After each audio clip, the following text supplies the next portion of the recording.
To flip this a little bit from where things are changing in the world, but what's changing about the function, and where do you see what are the new competencies, the new skills of the HR leader of the future? So I have to say the number one thing that I tell young folks that are in HR is learn as much technology as possible.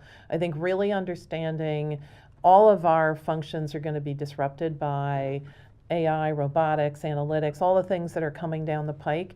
And I think that's something that HR has not necessarily had as a strength before. So the more you can learn around that, I think the more effective you'll be, regardless of your role in HR. But then I think the usual, things we've been talking about for years, the characteristics still remain the same. Having a very high business acumen and understanding the business.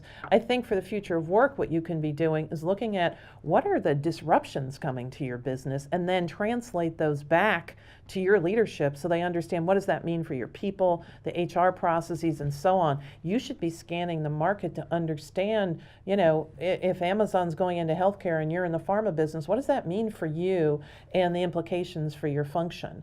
So I think business acumen takes on a different lens. The same way around communication. I think communication, I always like having communication in HR because I think it creates an incredibly strong employee experience. You're not going to be able just to throw things out and communicate to people. You have to think about what's the experience you're creating. So you need to understand how to do that. We talked about user experience, design thinking. I think those are critical skills. And then consulting with your leadership as you manage through this change.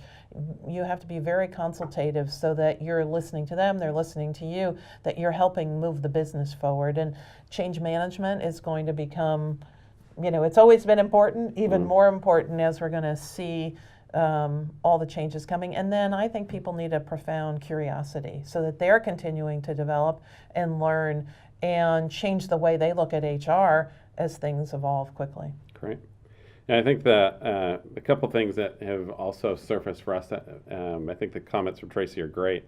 One of them is really this comfort with introducing the initial version and then iterating and getting better, right? So we see it as consumers in virtually every product or service we buy, and we're comfortable with giving feedback and knowing that the initial iPhone launch is going to be a drag. It's not going to work right, but it's going to continue to get better. And most of us as consumers are fine with that. We know that through the iterative process, whatever product or service we're buying is going to get better. I think we have, as HR, we've been accustomed to launching the 100% perfect version of the button down, whatever process we've got.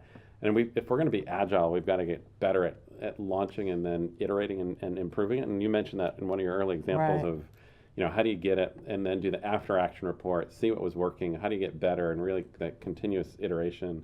I think the other thing is we still get stuck in this notion of structures and the old design of work and workflow.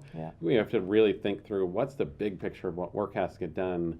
How do you projectize some of that and turn those into opportunities for people to work outside their current job, get new experiences? How does some of that work get done through part-time assignments versus a full-time job, and really rethinking the way work gets done and who does it and who owns it, and think about work in different ways than we used to, because we're trapped in our old kind of metaphor of what an organization looks like, and I think we have to break that at some point. You're going to have so many different relationships with different types of employees now. I think many of us have sort of gig economies within our companies, and we want people. One of the best development opportunities is to take on a project. We have a program called Raise Your Hand, and if you want to, in your spare time, jump on another project. Sometimes we take people off the work they're doing, sometimes they do it in addition, but it's a great way to give people development opportunities and also access to other leaders and impact on important projects in the organization. I always say people want access and impact, and so we figure out ways to do that